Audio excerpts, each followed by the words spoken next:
In this episode, I'm sitting down with a TikTok food influencer, Viv, who will be discussing habits and discipline and how to set yourself up for success. And hopefully by the end of this episode, you'll be learning how to set your own habits and discipline to achieve whatever you want. And as always, Vit Babes, keep bossing up and let's tune in. Welcome everyone, welcome to Vit Boss Babes, a Vietnamese podcast for modern Viet women around the world to listen, learn, and thrive in their daily lives. I'm your host, Vivian, and so today I'm joined by Vivian or Ngọc, who is a Viet Boss Babe, born and raised in Hanoi and currently living in Toronto. And she's also a TikTok food influencer, goes by the handle Solgogi, with over 250,000 likes, no big deal. So I'm gonna quickly hand it over to Viv. Thank you so much for coming today. And would you please introduce yourself a little bit and tell us a little bit more of your story? Obviously, Mia, you keep flattering me. I'm just sitting here and she gave me the nicest introduction of all. Thank you for tuning in today. So my name is Vivian. So by day, I'm a program manager running a membership program for a global tech company. But when the sun comes down, all I'm doing is a big foodie. I just go around big cities like Toronto to try different food, different coffee shop. So if you need any foodie recommendation, you know where to find them. But between those bites, I like to have one of my hand occupied with an iced latte and the other with a poem. I love reading poem recently. It just makes my heart soften in a lot of aspects. And then I also love drawing. So whether it's like a sketching out for a big project at work or just drawing flower on my free time, my color pencil are already ready. So always ready for the next big idea. That is you're such an artsy and multi-talented person. So what is your favorite poem right now? What is my favorite poem? It's a collection of poems called Dearly by Margaret Atwood. I got it at a bookstore 2 weeks ago. And she just talked about like the relationship between you and your body, you and your family, you and the nature. And throughout each of the chapter, I kind of feel like I've reconnected my own soul with things that are around me and kind of like appreciate the little things in life and appreciate the fact that I'm alive. Wow. Okay, everyone check that out. And I guess to quickly go into a little bit more about your influencer story, how did you start? Let me give you the backstory about my relationship with food and why did I start posting on TikTok. And so growing up, food is probably my love language. It's how I give love to people and how I receive love from my family member as well. It's like a way of showing love essentially. For me, food is more than just a mean for you to live, but it's more like the joy of life. I am someone who would definitely say I live to eat. So food matters a lot to me. And then growing up, I discovered that blogging and writing are the best way for me to express my thought, my emotions, my feelings. So it's all started with like a few K-pop fan page. I love K-pop. And so I did a little bit of fan paging, blogging, and I reconnect that with my passion for food. I love food. So blogging plus food, I started my first journey with Instagram foodie account around COVID, so 2020.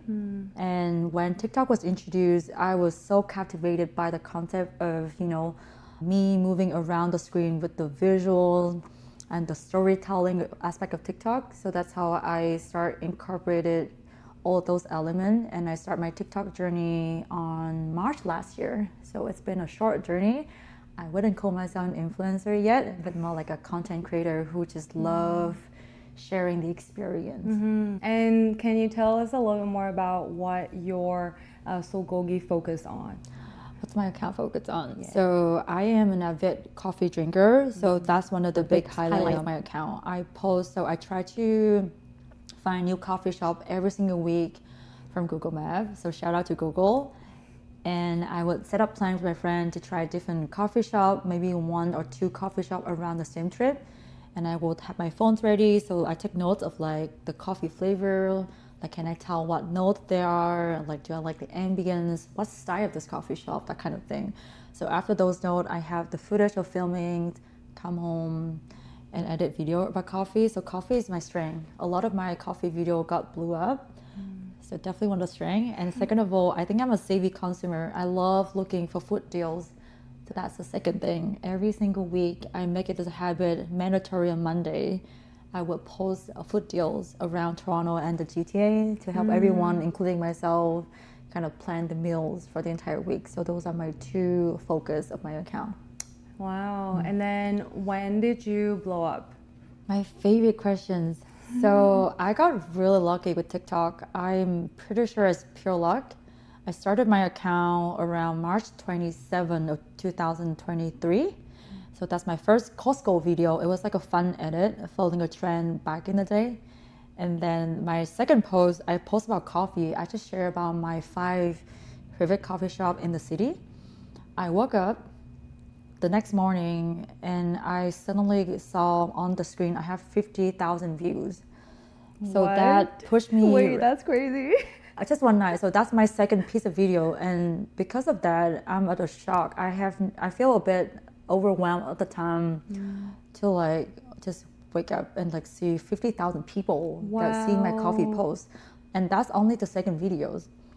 That's such a strong kind of like encouraged start for me. It kind of gives me the dopamine that keep me going. So after that small like first hit, so that videos right now have about 120,000 views. I have higher view now, but I always remember that coffee post as where I started the journey. Yeah. And after that, I learned a bit about TikTok as well. So when I do something, my approach is that I don't just do it without any research. So before I actually create content on TikTok, I was studying about TikTok algorithm, how the platform work. So I know that I need to build my niche, so coffee. And then, you know, I've been testing different way of making content throughout the way. So over the past year, I got a few small win. I wouldn't call it big win, some of those small win. And it surprised me every single time when small businesses got more recognitions after I post a video. It makes me feel rewarding, like, oh my god, I actually do something for the community. So I'm very grateful for the people who support me so far, and I hope to keep doing this for very long time. So it's a lot of preparation, a lot of research, and I love that you mentioned you got lucky with your post, but what I'm actually hearing is that it's a combination of luck and a lot of preparation, because you did research beforehand, you have already experimented how to create content, you love coffee, so that's already a knowledge that you've accumulated years. You know, Vietnamese have a very strong coffee culture. So it's not just luck. It's a combination. It's a combination. That brings us to theme number 1 for today, which is let's talk about comparison and competition, because I think that is a hurdle that preventing a lot of our Viet Boss babes from starting. So let's dive into the first, I guess, big topic especially with as Vietnamese women or Asian women, there's always a lot of inferiority, like an inferior complex that, oh, I can't do this, I'm not as good as some influencer out there, any projects. So did you have inferiority when you first started this project? So to be frank, I started my TikTok with just saying that I want to try it so that I don't regret I don't try it. I think that for me, how I live my life, that I would feel so regret if I don't do something. And then years come by, I look at it and I'm like, oh, I'm kind of regret not doing that. I come to TikTok and creating content with the mindset of, I might make it, I might not make it, but so what? I give it a try. Try it. Yeah, just do it. Yeah. But I totally resonate with what Mia mentioned. Growing up in Vietnam in a traditional household, I was trained to be a perfectionist. So it takes me a lot of time in the past to really execute something. It will take me too much planning. I would plan the perfect picture, the perfect roadmap. But when it's the time to execute, I get hesitate. I'm like, what if it's not the way I want it to be? Right. I got nervous. Yeah. But then it really hit me during COVID. I think COVID was such a canon event that honestly change every one of us. And I'm just like, life is too short for me to keep being hesitate. And so I start completely shift my mindset in 2020. I start doing things that I always want to do. I mean, with not like recklessly, but not trying to be perfect. Because I'm thinking back, I'm like, I will do it. And if something needs to be changed throughout the journey, then we can adjust it. It doesn't have to be perfect from the get-go. But coming back to the topic of inferior, it's a good question because I reflect on myself a lot and I realize that I'm very self-confident and I have that self-security that even when I meet people who are incredibly at what they're doing and I know they are really, really good and I'm liking in the aspect that they are good at, I don't feel threatened because they are better than me. It's more like I always try to look at them as my learning opportunity. What are the way that I can learn from them and get better on my own? I believe that all of us, we don't really fit on one box. There's no standard of what it means to be a woman. Nobody fit in a box. And so that's the reason why I'm confident with who I am. And that's the reason why I feel really easy giving out compliment and I really mean it when I compliment someone because I don't compare myself to the people I compliment to. Like imagine if all women feel confident on themselves, the beauty industry would collapse. Like in a way I can see that. Yeah, like it would, a lot of our money would not be spending on covering our weaknesses or the things that we think are imperfect. Like that is so superior that you have so much self-confidence. It's so inspiring. Thank you. I think for me, it took a while to overcome the inferior complex, especially when you're an immigrant. Like when you first come here, you're playing the catch-up games, you know, and people think that you're exotic, right? Like quote unquote exotic. And so everything that you do, everything that you think of like your angles or perspectives are considered as, oh, that's exotic. And then you start feeling like, wait, is exotic wrong, right? And so I remember how that really impacted me. And I really love what you said, which is like, instead of like comparing yourself to other people, which is so counterproductive, you look at them and you ask, what can I learn from them? Because I mean, at the end of the day, I do think every one of us has something special and nobody really fits in one standard box. Actually, I read this book called The Courage to be Disliked. I love that book. Have you read it? Yeah. I love that book. That was when I really learned about comparison and how it's very counterproductive to compare. I remember one of the quotes that really stick with me was when the philosopher in the book asked the guy, like, would you want the identical life that the other person has? And if the answer is no, then why are you comparing yourself? Because you're so different. Yeah, you come from a different journey, you have a different advantage in upbringing, bringing back unique values to the table, then why would you compare yourself to their outcome? Because they're playing their game and you're playing your own game. Exactly. I like how you touch about it because these days I've been joking with my friend that because of the kind of work that I do currently, I start seeing my life as like a program. It's like an ongoing program with many undergoing projects. And so because of that, I feel like there's always room for improvement, but every program is built differently. And so, and different people exist in this world. For me, it means different things in life. So that's why I never try to compare anyone to another or even myself to another person because we are serving different things in life. Looking at like social media, do you think it's too late for people to start social media?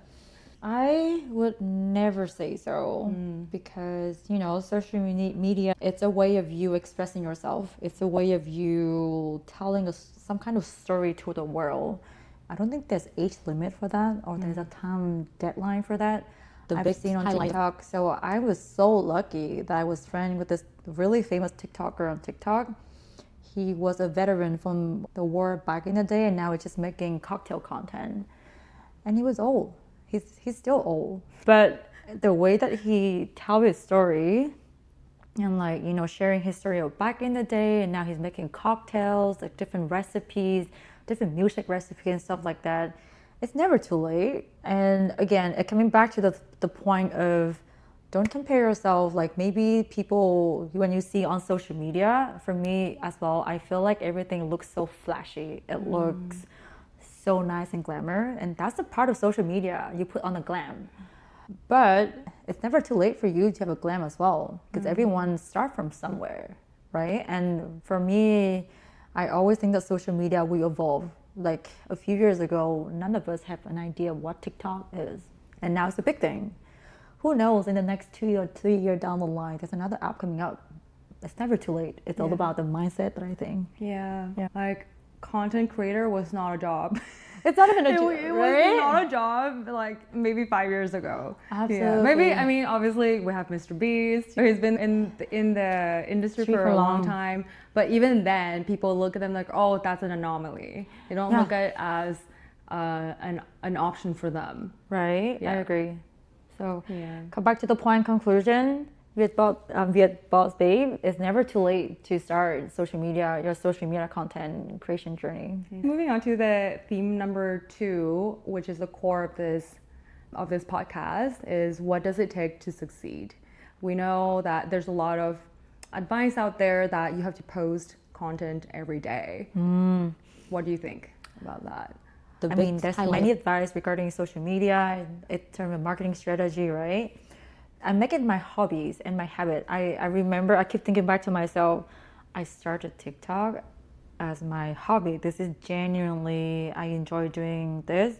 I love telling people my story with food. And so it's kind of weird for me to not make a content every day or like once every 2 days. I'm missing that sharing aspect of life.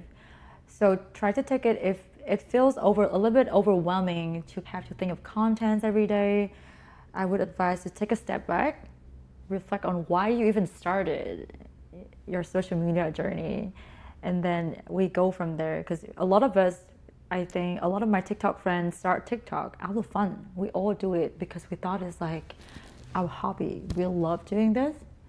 So when I keep coming back to that thought, I never get bored or feel restricted that I have to do something because I have to. No, I want to do this. And eventually, I make it into my habit. So that's the key thing. Once it becomes a habit, it will feel so weird in my daily routine to not do it. So what I'm hearing is it has to start from your why. Like you have to have a strong why as to what you want to do, right?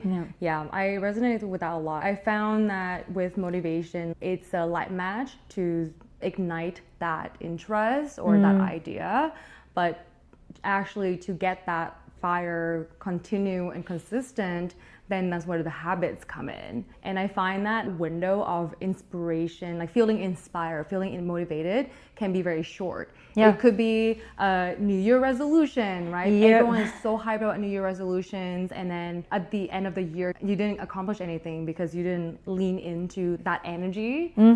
I think that motivation is emotional. Like I feel motivated, exactly. right? And that I actually think that is a momentum that you need to lean into and really quickly develop habits from it.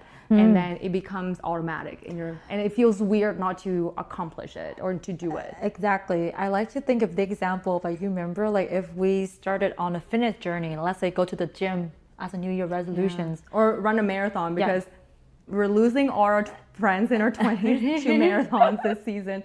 I don't know what happened in 2024. I did not get the memo that people that we're running a marathon. I woke up one day and then everyone was posting to the stories about how they're running 5K, 10K, half marathons. I know. I'm like, wait, like, did I miss the memo? Yeah, was it? Is it in my mailbox? I was in the same boat with you. I was on the same boat because I woke up one day and all of my Instagram feed and my TikTok feed was my friend running marathons. Okay, 10K. So I'm like, whoa, guys.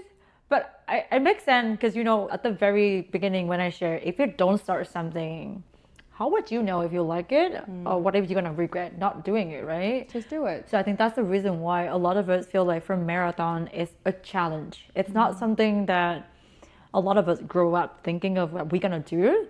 You know, you only live once.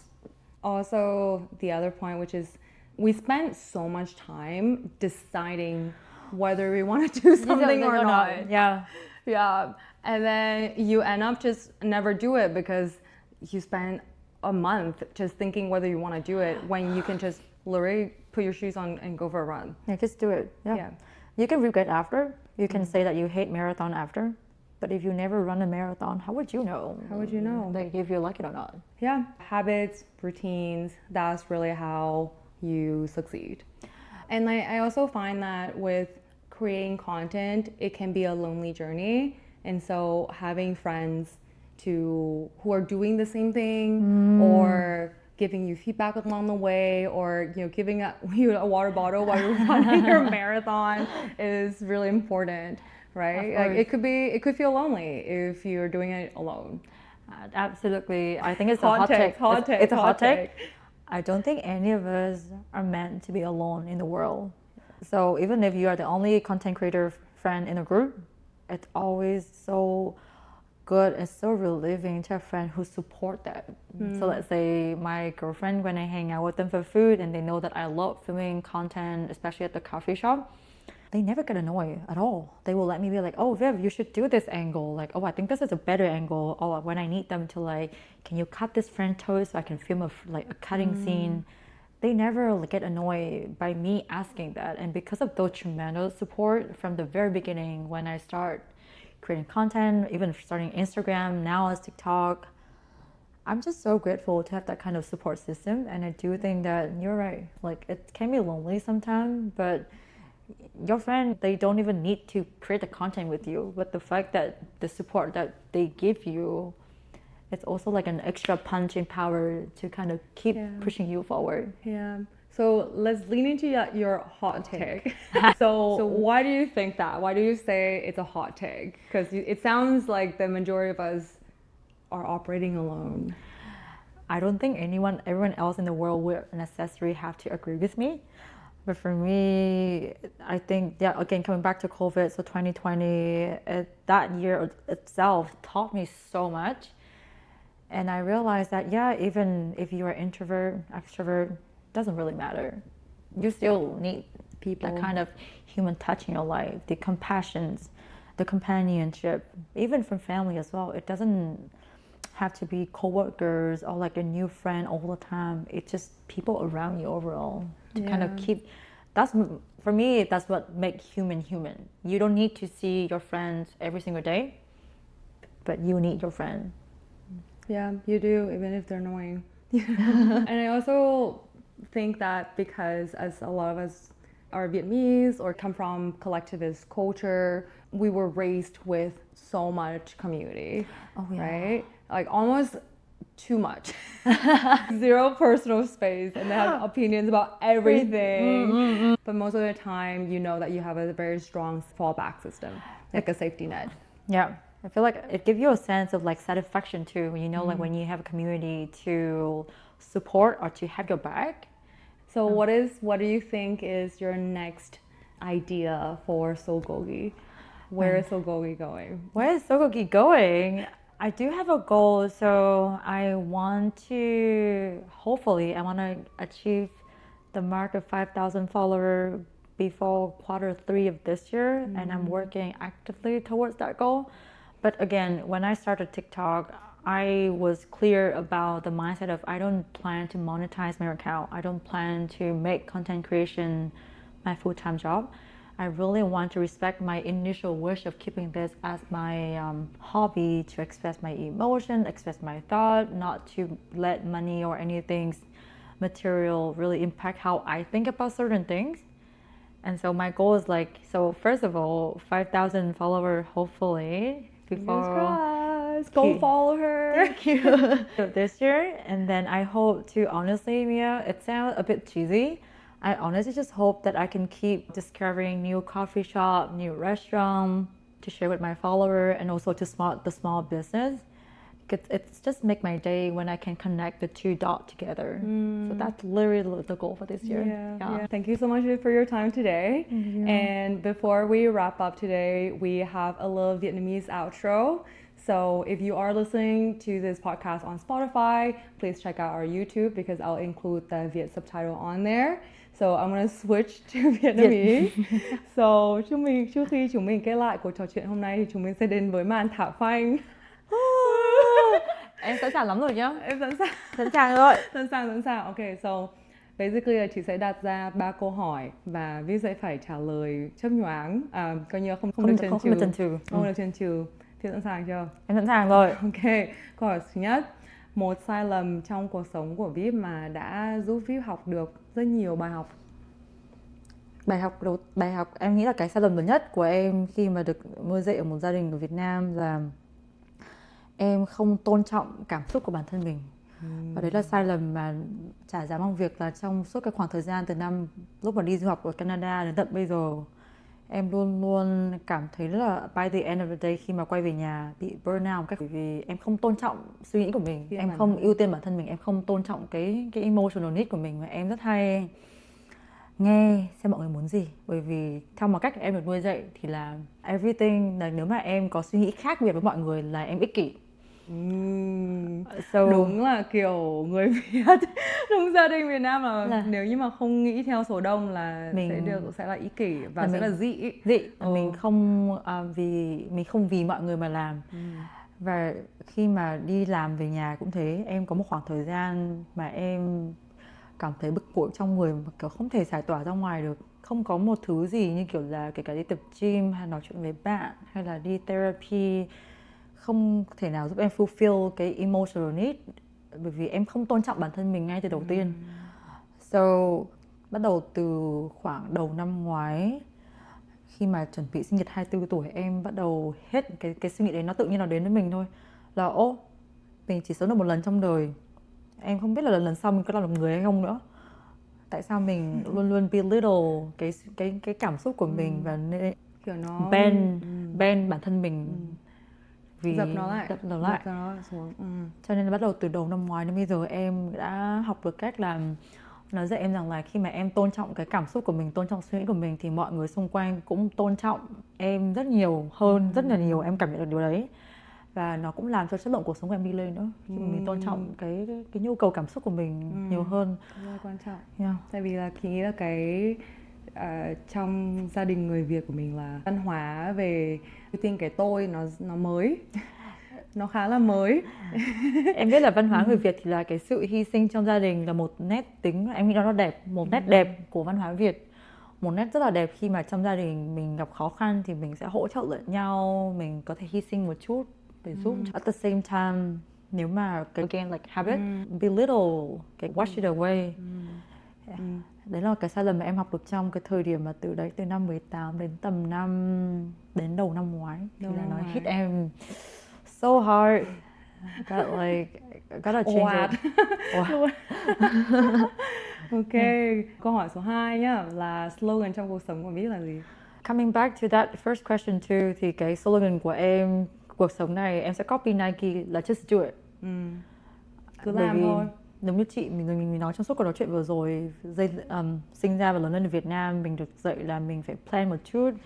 Rất nhiều đứa bọn mình đều là những người theo chủ nghĩa hoàn hảo, phải plan, detailing, everything else trước khi thực hiện, bởi vì thất bại nó sẽ bị đánh giá. Nhưng mà không, em nghĩ là năm mới rồi mình phải mới thôi, mình just do it. Like so, đó là câu slogan của em. Kể cả bây giờ ở công ty cũng thế, khi mà em chần chừ là em có đủ cái khả năng để làm cái việc này không ta? Tại vì là em khá là nhỏ tuổi trong team của em bây giờ, em cũng hơi do dự. Nhưng em lúc nào sẽ tự nói bản thân mình rằng là mình cứ làm thôi. Thì cứ làm đi, xong rồi vất đến đâu thì làm đến đấy. Vì nếu mà mình không làm thì bao giờ mới làm nữa. Làm thôi. Ok, và câu hỏi cuối cùng là một thói quen không thể thiếu để thành công của em là gì? Một thói quen của em, thói quen này thực ra là mới gần đây thôi chị My ạ. Thói quen này gần đây là cho cái thành công ở đây với em bao gồm cái chuyện thành công trong công việc của em, nó sẽ đến từ chuyện là cảm xúc của em được bình ổn và được chăm sóc nuôi dưỡng. Và để chăm sóc cảm xúc nuôi dưỡng như thế, em bắt đầu học cách chăm hoa. Hồi trước thì là em không nghĩ là mình là người có bàn tay xanh, em không giỏi trong hoa, trong cây gì hết. Em thường là em mà để hoa trong nhà 3-4 ngày sau hoa ngỏm. Nhưng mà một thói quen gần đây thì là em học là ngỏm luôn, là héo luôn. Nhưng mà khi mà thì vì với em thì hoa nó không phải là một vật giống như kiểu mọi người hay trêu nhau đấy, tặng hoa có ăn được không? Nhưng mà nó là một cái biểu tượng của sự chăm chút, biểu tượng của một cái đẹp và sự tươi mới. Cho nên là sau khởi điểm thành công của em là chăm sóc mặt cảm xúc và để chăm sóc cảm xúc cho bản thân chính bản thân mình.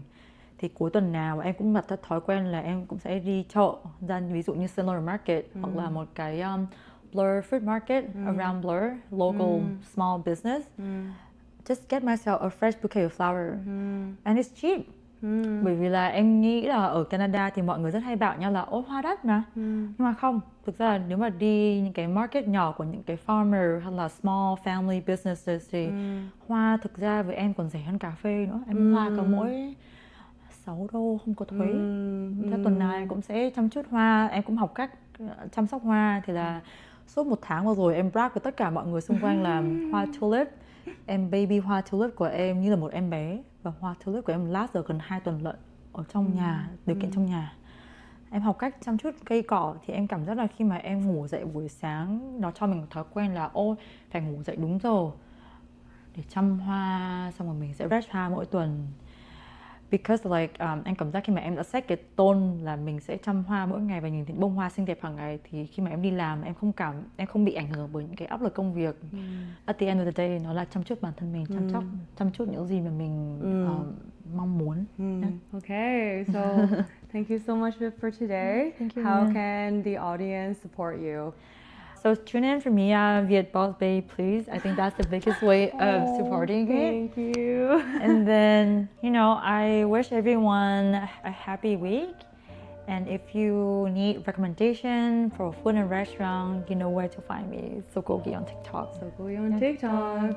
So thank you so much for tuning in. And if you like this episode, please follow us on Instagram, YouTube, or Spotify. I have 3 channels, which is amazing. And if you have any feedback or ideas, please also send us a message. But yeah, thank you so much for your time. Thank you, Mia, for inviting me over.